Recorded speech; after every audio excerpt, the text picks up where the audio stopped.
Bienvenue à Aujourd'hui dans la prophétie, les nouvelles quotidiennes en 15 minutes au moins. C'est l'actualité avec la Bible pour nous donner une perspective. Les amis, on le dit tout le temps, quels jours incroyables nous vivons.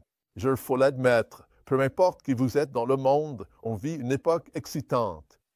Et avant que j'oublie, s'il vous plaît, priez pour nous. On va être au Mexique vendredi, samedi et dimanche pour une conférence sur la prophétie au Mexique. On va faire de la formation pastorale vendredi, samedi. Toute la journée de samedi, c'est la conférence et ça continue aussi dimanche. C'est une belle opportunité. S'il vous plaît, priez pour nous. On apprécie vraiment, vraiment ça. Moi et l'équipe. David Zamora, le pasteur David va être avec moi. Le pasteur Jesse, Caran va être là aussi. Ça va être une super conférence, mais on apprécie vraiment vos prières. Bon, on vit vraiment des temps excitants. Je veux dire, je ne sais pas comment le dire autrement. Alors Trump est nommé pour le prix Nobel de la paix pour la prévention de la guerre nucléaire, mais ensuite la nomination a été retirée. Les accords d'Abraham sont sur la table. Mais regardez ça, les amis. Regardez ça. L'alliance d'Abraham. Regardez ça. C'est un panneau d'affichage. C'est le temps d'un nouveau Moyen-Orient. Ça devrait être dans la catégorie « on n'invente pas ça ». La coalition israélienne pour la sécurité régionale, composée de nombreux hauts responsables, a lancé une nouvelle campagne d'affichage appelant à une alliance régionale entre Israël et ses voisins. Moi, je regarde ça. Il est écrit méga méchant média. Je ne sais pas. Je veux dire, sérieusement, tout ça te fait te demander, est-ce que c'est vraiment du « on n'invente pas ça » ? Quel genre? Est-ce que c'est une journée ou est-ce que ça s'en va? Avec la menace iranienne maintenant repoussée de l'Arabie saoudite et du Golfe, cette vision est plus proche que jamais. Une fois que la guerre à Gaza se calmera, attendez-vous à voir de nouvelles alliances se former. Mes amis, que je veux dire, écoutez. Si vous parlez de prophétie biblique, si vous suivez ça, ça fait des années qu'on dit qu'il va finir par y avoir une sorte de pseudo-paix qui va arriver au Moyen-Orient. On a des cessez-le-feu, on a toutes sortes de... Écoutez, regardez ça. Erdogan de la Turquie appelle à un cessez-le-feu permanent entre l'Iran et Israël et à une trêve à Gaza. La Syrie, le Liban, pourraient rejoindre les accords d'Abraham avant l'Arabie saoudite et, selon l'ambassadeur israélien aux États-Unis. Je veux dire, tu regardes certaines de ces choses et tu te dis, tout ça est en train d'arriver. Et puis regarde ça. C'était sur Trousse sociale de Trump, ou peu importe comment ça s'appelle. Plus tôt aujourd'hui, écoute ça. T'es prêt? Publié par Trump. Je ne sais pas si c'est lui qui l'a écrit ou Paula White, mais bon. La réalité elle-même est fondée sur l'amour, et c'est ce qu'on voit en ce moment. Encore une fois, c'est sur le compte de Trump, c'est une publication de Trump. Les événements qui se produisent dans ce monde ne sont qu'un reflet de ce que nous portons en nous. C'est très simple, très beau et très vrai. Ce qui semble être un conflit est en réalité une invitation à s'éveiller à une compréhension supérieure. Nous envoyons un message fort, mais nous ouvrons aussi la porte à la paix et à l'harmonie, parce que c'est là que tout ça s'en va. Les amis, les gars, est-ce qu'ils crient paix et sécurité, paix et harmonie sur tous les toits? Je suis heureux, dit Trump, de dire que personne n'a vraiment été blessé, parce qu'au fond, au plus profond de nous, nous ne faisons tous qu'un. Le bruit de l'agression n'est qu'une ombre qui essaie de se rappeler la lumière. Je veux remercier tout le monde d'avoir choisi le chemin de l'amour et de la compréhension, ce qui a permis qu'aucune vie ne soit perdue et qu'aucune blessure supplémentaire ne soit infligée au cœur du monde.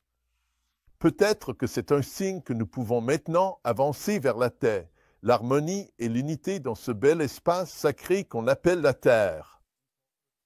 J'encouragerai toujours chaque nation, chaque personne, chaque cœur à se rappeler la grande vérité que l'amour est le fondement de la réalité et que tout y revient un jour. Je me demande presque si ce n'est pas un hippie qui a écrit ça. Je ne sais pas. Merci à vous tous de laisser l'amour nous guider. Ensemble, nous gagnons. Ensemble, nous nous élevons. Donald J. Trump, président des États-Unis d'Amérique. Les amis, je regarde tout ce qui se passe. Mettons ça dans une perspective un peu biblique. Encore une fois, ce panneau d'affichage va être, affiché partout. Amenez cette alliance d'Abraham. Faisons une alliance avec plusieurs. Il y a ça qui se passe. Il y a cette publication de Trump ce matin. On a ce que Trump a dit dans l'hélicoptère hier contre la nation d'Israël. J'ai demandé à plusieurs de mes amis israéliens, pas à tous, j'en ai beaucoup, mais eux, ce qu'ils en pensent. Honnêtement, ils ne savent pas. Tu sais où est-ce que tout ça s'en va? Qu'est-ce qui se passait vraiment avec le cessez-le-feu? Pourquoi Israël a fait tout ce qu'ils ont fait? Qu'est-ce qui va vraiment arriver à Gaza maintenant? Qu'en est-il des vies perdues? Et les otages? C'est vraiment étrange quand tu commences à y réfléchir. Israël remportait des victoires, et puis quand on dirait qu'Israël allait enfin prendre le dessus sur l'Iran, Gaza et leurs ennemis, tout à coup, arrêtez. Israël, il faut que tu arrêtes de te battre. Je veux dire, n'a-t-on pas vu ça encore et encore? Et maintenant, comme d'habitude, tout ça se fait sous le couvert de « vivons juste en paix ». Vivons juste en harmonie. Enfin, on va y arriver. Écoutez, je vous le promets, ça va mener quelque part. Et l'antisémitisme, si vous pensiez que c'était déjà grave, ça ne fait qu'augmenter. Ça va mener à un point où on dira, c'est la faute des Juifs. Il n'y en a que 16 millions et vous, les 16 millions de Juifs, vous causez des problèmes partout dans le monde.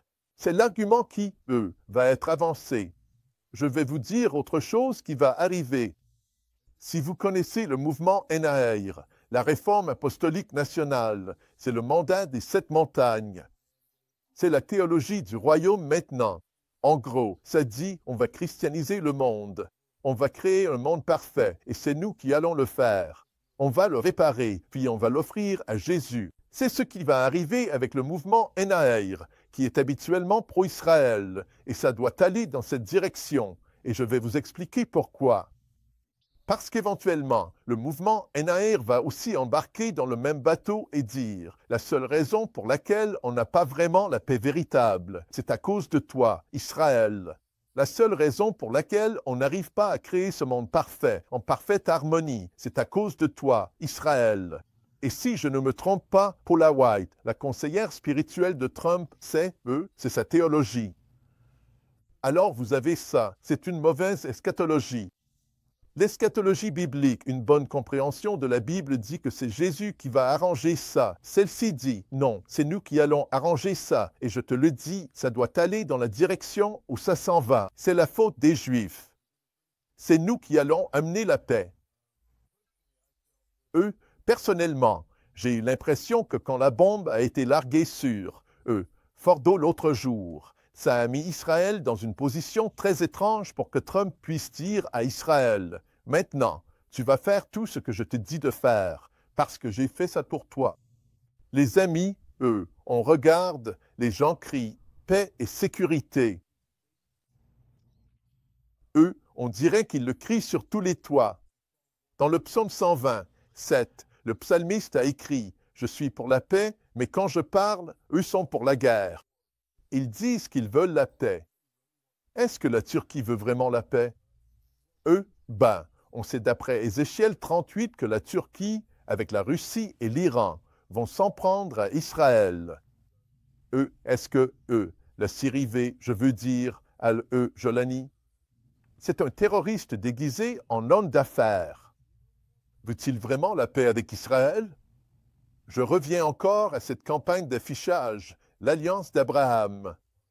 Il est temps pour un nouveau Moyen-Orient.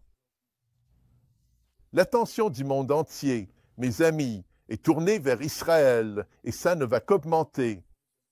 On le répète depuis longtemps, et surtout depuis plusieurs mois. L'attention du monde va se concentrer sur Israël, et ça va être encore plus intense. Ça va se concentrer directement sur Jérusalem. Combien de temps encore avant qu'une alliance soit proposée en disant « Israël, voilà, on peut faire disparaître toute la douleur. Il suffit de signer ici. On fera disparaître l'antisémitisme. Acceptez ceci et on va même vous construire un temple là, sur l'esplanade du temple. » Tout ça, c'est de la tromperie. Israël va se faire avoir, comme dans Ézéchiel 38, 11, à une époque où ils déposeront leurs armes, pensant qu'ils n'ont plus d'ennemis. Soudainement, ils vont être attaqués par le nord, mais Dieu va anéantir cette armée. Mais il y aura encore un autre moment où cette fausse sécurité reviendra, une alliance de 7 ans qui va être confirmée, une alliance avec la multitude. Alors je reviens à ce panneau publicitaire. L'alliance d'Abraham. Il est temps pour un nouveau Moyen-Orient. La coalition israélienne pour la sécurité régionale a lancé une nouvelle campagne d'affichage appelant à une alliance régionale entre Israël et ses voisins. Encore une fois, notez bien ceci. C'est la coalition israélienne pour la sécurité régionale. On veut s'entendre avec tout le monde. On veut s'entendre avec nos voisins. Trump a été nommé pour le prix Nobel de la paix. As-tu vu ça? Pour la prévention de la guerre nucléaire? Et puis cette nomination a été retirée. Et puis ça aussi, c'était dans le Jérusalem Post. La Syrie et le Liban pourraient rejoindre les accords d'Abraham, comme je l'ai mentionné plus tôt. L'Arabie saoudite, dit l'ambassadeur israélien aux États-Unis. Je suis très optimiste quant au potentiel d'un accord d'Abraham avec la Syrie et le Liban, a déclaré l'ambassadeur. Et puis, qu'est-ce qu'on a d'autre? Yahoo News. Trump dit que les responsables américains et iraniens vont discuter la semaine prochaine alors que le cessez-le-feu tient. Mes amis, je regarde tout ça et c'est vraiment incroyable d'être en vie en ce moment, de voir toute la dynamique de ce qui bouge, ce qui change et ce qui façonne le monde. Je veux vous encourager. La Bible nous a dit dans quelle direction les choses allaient aller dans les derniers jours. Je ne crois pas que ce sont des prophéties accomplies. Je crois qu'on est, à la vitesse grand V vers l'accomplissement de ces prophéties. Tout est en train de se mettre en place, du traçage. Écoutez, pendant qu'on parle de toutes ces choses, Israël et Jérusalem et les accords d'Abraham et tout le monde qui s'entend et les cessez-le-feu et tout ça, Israël est au centre de l'attention. Devinez quoi? L'IA avance. On parle d'identification numérique, de traçage numérique, de monnaie numérique. Tout ce qui permettrait de mettre en place la marque de la bête continue d'avancer. La Russie existe toujours. La Russie va être retournée et amenée contre Israël. La Turquie est toujours là.